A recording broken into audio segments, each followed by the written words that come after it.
एक समय गौतम बुद्ध अपने शिष्यों के साथ घूमने जा रहे थे।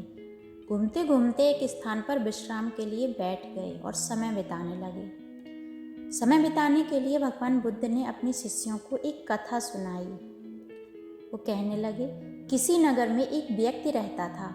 उसने परदेश के साथ व्यापार किया, बहुत मेहनत की, कमाई भी हुई उसकी और वो बहुत बड़ा एक सेठ बन गया।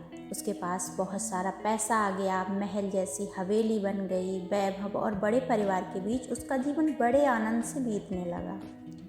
एक दिन किसी दूसरे नगर से उसका एक संबंधी आया और बातचीत होने लगी जब दोनों में, तो उसने बीच में ही बताया कि उसके यहाँ का सबसे बड़ा सेठ था, उसकी मृत्यु हो गई। बेचारे की लाखों की संपत्ति पड़ी की पड़ी रह गई। बात तो यूं सहज थी, पर उस आदमी के मन को डगमगा गई। उस सेठ की तरह एक दिन वह भी तो मर जाएगा, वह यही सोचने लगा।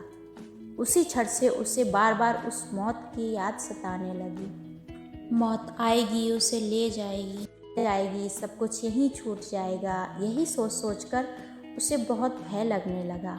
मारे चिंता के उसकी देह सूखने लगी। देखने वाले देखते कि उसे किसी चीज़ की कमी नहीं है, किंतु उसके भीतर का दुख ऐसा था कि किसी से कहा भी नहीं जा सकता था। यूं ही समय बीतता गया और धीरे धीरे वह बिस्तर पर पड़ गया।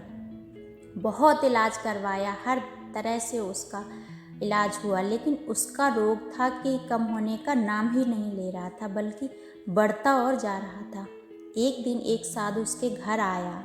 उस आदमी ने बेबसी से उसके पैर पकड़ लिए और रो रो कर अपनी सारी व्यथा उसको बता दी। यह सुनकर साधु हंस पड़ा और बोला, तुम्हारे रोग का इलाज तो बहुत ही सरल है।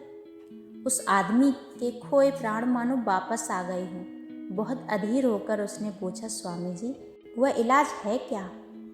साधु ने कहा, देखो, मौत का विचार जब भी मन में आए तब अपने आप से जोर जोर से कहो, जब तक मुझे मौत नहीं आएगी तब तक तो मैं जीऊँगा। इस नुस्खे को 7 दिन तक आजमाओ।